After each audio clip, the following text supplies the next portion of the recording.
Alors, nous allons maintenant accueillir Nathalie Duriez, qui est maître de conférence HDR au laboratoire Psychopathologie et processus de changement d'Université Paris 8 et qui est aussi thérapeute familiale et qui va nous parler de la transrelationnelle, un médiateur au changement en thérapie familiale. Voilà, bonjour à tous. Donc, je suis aussi thérapeute familiale et je travaille sur les processus de changement en thérapie familiale. Et je me suis intéressée donc assez vite à des moments particuliers qui, euh, qui sont en fait chargés en émotions et pendant lesquels le thérapeute est dans un état quasi hypnotique. Enfin, c'est comme ça qu'on le définissait en thérapie familiale. Et puis, depuis qu'Antoine est venu à Paris 8, du coup, j'ai réfléchi à cette question de la trans. Et donc, je vais vous parler de transrelationnel dans la relation. Alors, déjà, de transrelationnel dans les familles et puis de transrelationnel dans la relation thérapeutique. Alors, qu'est-ce que c'est que la transrelationnelle? Peut-être vous avez déjà vécu ça dans la relation amoureuse. On peut dire qu'il y a transrelationnel chaque fois que quelqu'un se laisse absorber par une autre personne et tout ce qui peut la concerner, et qu'il s'abstrait par là même du reste à divers degrés. Alors, je préciserai tout ce qui peut la concerner et qui fait sens par rapport à un scénario, un script, une histoire commune. Khadija nous disait ce matin que tout cela prend forme dans des narrations. Donc voilà, du coup, ces narrations vont avoir un poids dans cette transe relationnelle. Alors, ça peut être, ça peut être des choses positives, comme dans la relation amoureuse, mais aussi des choses négatives, comme dans les relations conflictuelles.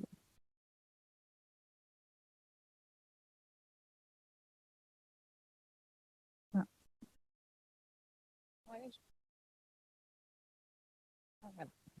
Donc, par rapport à ces narrations, on parle en thérapie familiale de scripts, et les scripts familiaux peuvent être définis comme les attentes familiales communes de la manière dont les rôles familiaux doivent être joués dans des contextes variés, en particulier ceux de demande d'offres et de soins. C'est-à-dire que dans la manière de parler, en fait, on comprend intuitivement ce que les autres attendent de nous dans notre famille. Voilà, c'est un peu ça l'idée.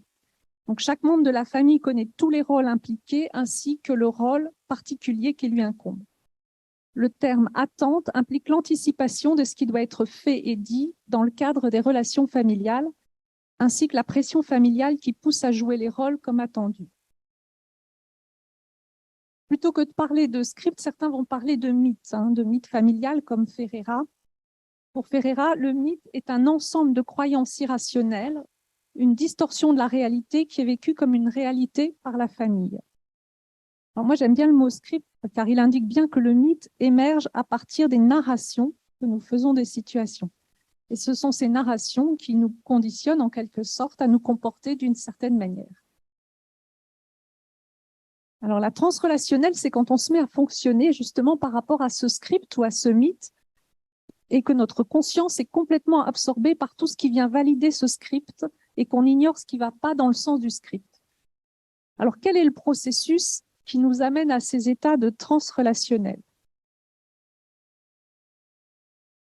Alors je vais vous présenter l'approche de Perlmutter et Sauer concernant justement ces processus. Ils ont décrit donc des processus, ils proposent une modélisation de fabrication des mythes à partir de processus d'induction, de trance et de rituels. Donc d'abord, le processus d'induction. L'induction, c'est un processus automatique de focalisation et de conscience non contrôlée. Elle se produit à partir d'un stimulus verbal et ou paraverbal qui fait sens de manière consciente ou non consciente pour le sujet. Ce sens s'est construit à partir d'expériences antérieures sans qu'il y ait une élaboration de l'expérience, d'où le caractère automatique de la réactivité à ce stimulus. Le stimulus inducteur, il va toucher au mythe familial, par exemple, aux valeurs de la famille, aux besoins de l'un des membres de la famille ou un élément refoulé de l'un des membres de la famille. Alors ça, c'est le premier processus. Après, quand il y a eu ce processus d'induction, on va rentrer dans un processus enfin, on va pouvoir parfois observer un processus de transe. Et donc, dans ce cas-là, c'est que ce stimulus est tellement significatif par rapport à l'univers familial qu'il va induire un état de conscience modifié chez les membres de la famille, que donc Perlmutter et Sauer décrivent comme un état de transe. Et puis, la troisième étape, en fait, cet état de transe amène à réagir d'une certaine manière selon le script. Quand les interactions au sein de la famille se répètent selon le même processus, par exemple, dans une dispute éclate au sein du couple, l'enfant attire l'attention de ses parents, je sais pas, en faisant des bêtises, par exemple, et du coup, la mère va s'occuper de l'enfant et au niveau du couple, les choses vont se calmer. Voilà, jusqu'à la prochaine fois. Et donc, on peut observer, vous voyez, au sein de la famille, un modèle circulaire des interactions. Et nous, thérapeutes familiaux, on aime bien explorer cette dimension circulaire avec l'idée que, en fait, un comportement émerge toujours dans une chaîne d'interaction. On peut ainsi identifier des boucles de rétroaction. Chacun apprend à réagir en fonction de ce modèle, et lorsqu'il y a un comportement donné, les membres de la famille anticipent ce qui va se passer ensuite et réagissent déjà avant que le comportement anticipé n'ait réellement eu lieu. C'est comme si c'était appris, vous voyez, à force de vivre ça, on anticipe déjà ce qui va se passer, on réagit comme si ça s'était déjà passé. Donc, ça rigidifie en quelque sorte les interactions sur un certain mode. Hein, voilà, ce qui fait que ça devient en fait un rituel. Enfin, on peut appeler ça un rituel. Ces rituels constituent donc un élément essentiel de l'identité familiale. Je vous donne un petit exemple. Je vais illustrer tout ça avec le cas de la famille C. La famille C, donc c'est une famille qui vient en thérapie parce que donc c'est voilà, les parents, leur fille a 33 ans, ça fait depuis l'âge de 21 ans, elle consomme de l'héroïne et en fait, plus le temps passe, ils ont beau voir des médecins, ça ne va pas mieux. Et là, ils sont arrivés à un stade où il ne se passe pas un mois sans qu'elle soit en réanimation suite à un coma éthylique ou une tentative de suicide. Voilà, donc ils voient un médecin, ils sont orientés en thérapie familiale. Et alors, dans ces rituels qu'on observe dans la famille, on va pouvoir observer que il y a un moment où Bénédicte, soit elle est en désaccord avec un proche, ou elle est contrariée, et comme c'est quelqu'un qui a tendance à éviter les conflits, elle ne va pas s'exprimer, donc elle ne va pas exprimer son désaccord, elle ne va pas exprimer sa contrariété. Du coup, il y a un sentiment de colère qui monte, un sentiment de frustration, et comme elle ne peut pas l'exprimer directement avec la personne avec laquelle elle pourrait régler les choses, elle régule en quelque sorte cette colère par un passage à l'acte. Par exemple, elle doit prendre des gouttes de tiercyan le soir, au lieu de prendre quelques gouttes, elle avale la bouteille. Voilà. Donc, à ce moment-là, bien sûr, il faut l'emmener aux urgences. Voilà, mais elle, de son côté, elle s'apaise. Mais du côté des parents, à ce moment-là, évidemment, ils ont peur de perdre leur fille, ils sont très angoissés. Il y a la peur de cette mort, mais eux, en fait, plutôt que d'exprimer leur peur, ils régulent cette peur en disant elle a encore fait une connerie. Vous voyez, parce que ça s'est tellement répété. Et puis c'est aussi plus facile de dire elle a fait une connerie que de se connecter à la peur de perdre son enfant. Donc du coup, ils vont la disqualifier, l'infantiliser, ils vont par exemple, dès qu'elle ne répond pas au téléphone, courir chez elle pour voir ce qu'elle fait. Et donc, elle est cette infantilisation, en quelque sorte, entrave ce processus d'autonomisation et ça l'aide pas à prendre confiance en elle et à s'affirmer. Donc, prochaine contrariété, on recommence. Voilà. Donc, on voit comment ça se répète, comment ça circule, comme ça. Donc, la thérapie familiale, en fait, l'idée, c'est de faire évoluer ça, de faire évoluer ces rituels et aussi ce qu'il y a derrière ces rituels, c'est-à-dire les croyances, le mythe familial et la conscience de groupe. Si tout ça s'est mis en place, en fait, comme le suppose Perlmutter et Sauer, dans une transe relationnelle, eh ben, l'idée, c'est que peut-être une transe relationnelle entre le thérapeute et la famille va amener quelque chose de nouveau. Donc, on va essayer de mettre en place des nouveaux rituels. Enfin, on va essayer, ça se fait dans la rencontre intersubjective, que de nouveaux rituels se mettent en place dans les séances de thérapie, et ce qui va permettre de faire évoluer le mythe familial.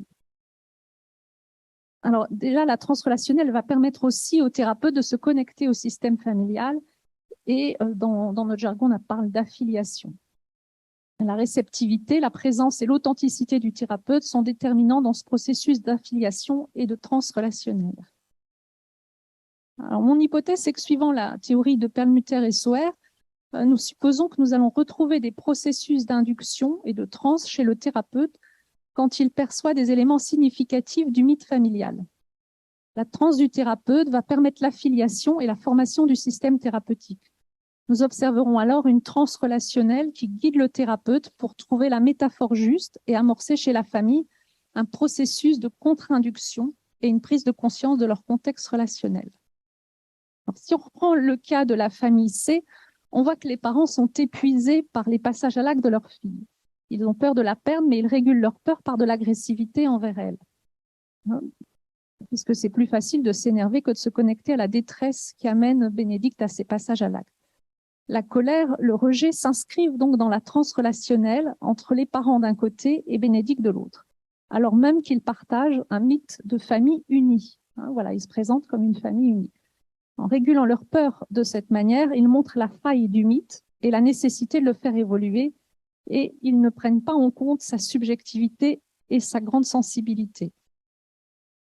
Donc, pour imager ce processus relationnel, le thérapeute, voilà, c'est l'intuition. Il y a un moment donné, il y a une métaphore confrontante qui émerge, c'est la métaphore du droïde, parce que dans le droïde, il y a cette idée de déni de la subjectivité de Bénédicte, puisque les parents, ils ne se connectent pas à sa subjectivité, ils la traitent comme si elle n'avait pas de ressenti, comme si elle était un robot. Voilà, ça lui vient comme ça. Et il se laisse emporter par cette idée et entre à son tour dans une transe relationnelle avec la famille. Et Bénédicte, qui a entendu le mot, elle reprend ce mot et elle lui demande la signification du mot droïde.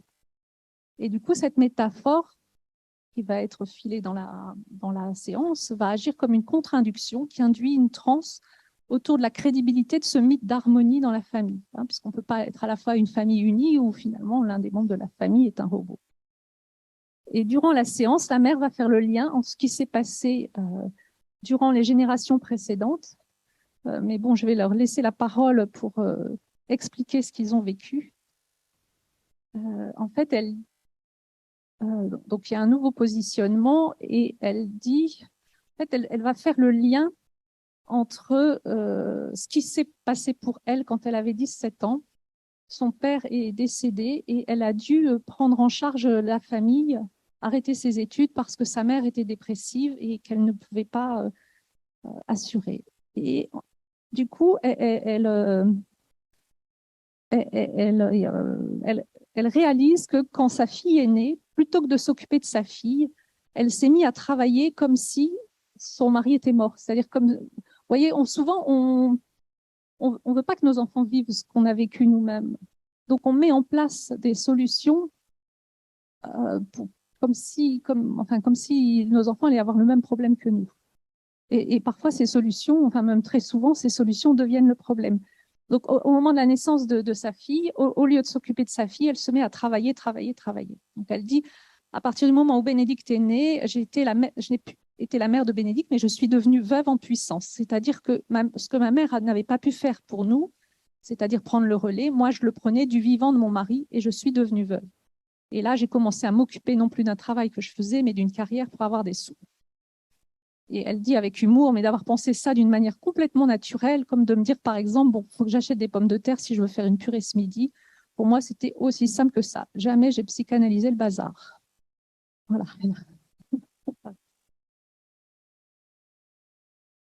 Voilà. elle dit aussi qu'elle a pu voir sa violence. Elle dit je me suis mise à parler poliment à Bénédicte, hein, plutôt que de dire elle a fait une connerie et d'être comme ça avec cette agressivité. Et elle dit même quand c'était vif, c'était poli. Et puis je n'ai pas transformé l'amour en une espèce de chose qui aurait pu apparaître comme de la haine. Alors Bénédicte, elle décrit aussi avec ces mots l'état de transe dans lequel ses parents pouvaient être durant certaines séances. Et au sujet de son père, elle dit il y avait des moments où il se passait des trucs qu'il remettait mais complètement en cause de A à Z. Donc durant les séances, les parents ils apprennent à communiquer différemment avec elle, à prendre en compte sa subjectivité, à accepter sa détresse. Et une nouvelle transe relationnelle se met en place dans laquelle elle n'a plus une place de droïde, ce qui est très compliqué pour les parents, parce que du coup, ils doivent se connecter à leur propre trauma. Bénédicte décrit ce changement en utilisant des verbes de perception.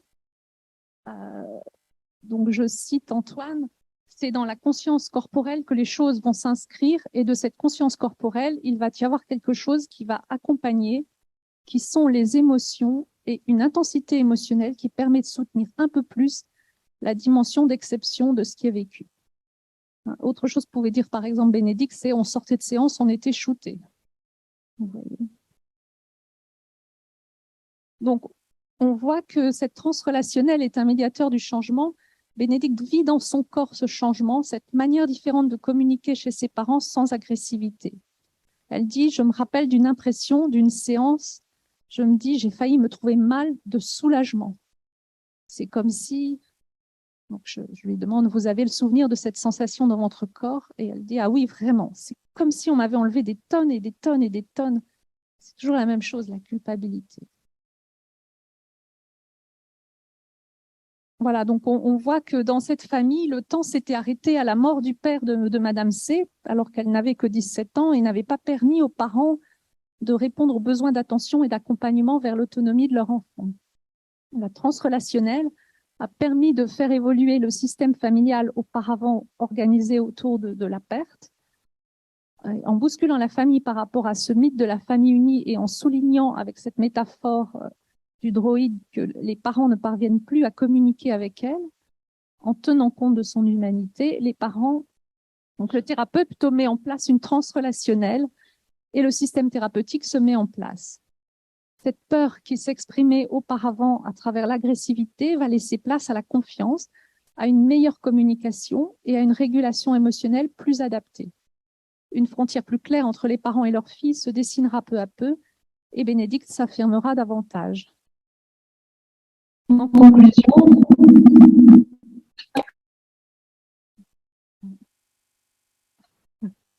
voilà. En conclusion, nous invitons tous les thérapeutes à réfléchir à nos mythes aussi, nos croyances qui viennent rencontrer ceux de nos patients. Bon, j'ai fait court, mais c'est pas un hasard si le thérapeute il a eu cette métaphore de droïde. On peut aussi imaginer que dans sa famille, il y avait quelque chose de cet ordre-là. Et vous voyez, émotionnellement, ça nous prend comme ça et ça sort, ça émerge dans la rencontre. Voilà, c'est ce jeu entre nos croyances issues de notre formation, de notre histoire et de notre propre parcours thérapeutique et de leurs croyances qui va permettre une rencontre intersubjective et une transrelationnelle entre patients et thérapeutes. Alors, n'hésitez pas à être créatifs dans vos interventions et soyez authentiques. Merci beaucoup, Nathalie. Alors, en t'écoutant, ça m'a cette phrase de Milton Erickson qui disait que tout ce qui a été conditionné peut être déconditionné. Est-ce que il y a des questions parmi les auditeurs?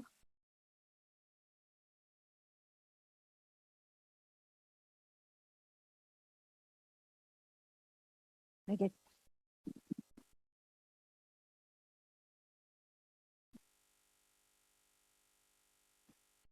Merci de cette communication très stimulante. Et je me demandais si tu fais des liens avec les notions d'empathie métaphorisante ou des choses comme ça qui ont pu être élaborées du côté de Varela ou même chez les Bovici pour essayer de comprendre ces processus créatifs, mais où le thérapeute va pouvoir formuler quelque chose, une compréhension qui renouvelle en fait et qui produit du changement dans la famille, dans le système.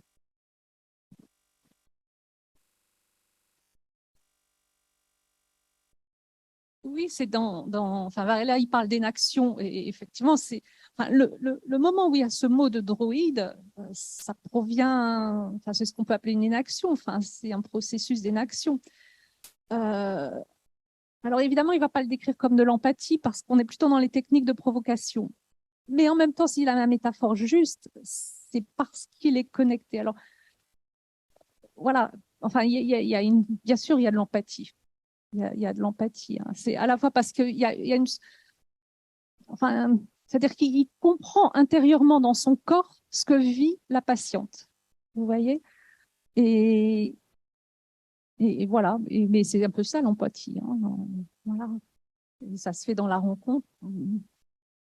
Donc, moi, j'aime bien Stern. Enfin, voilà, dont parlait Pascal. Dans cette rencontre intersubjective, il y a un accordage affectif en fait qui se fait.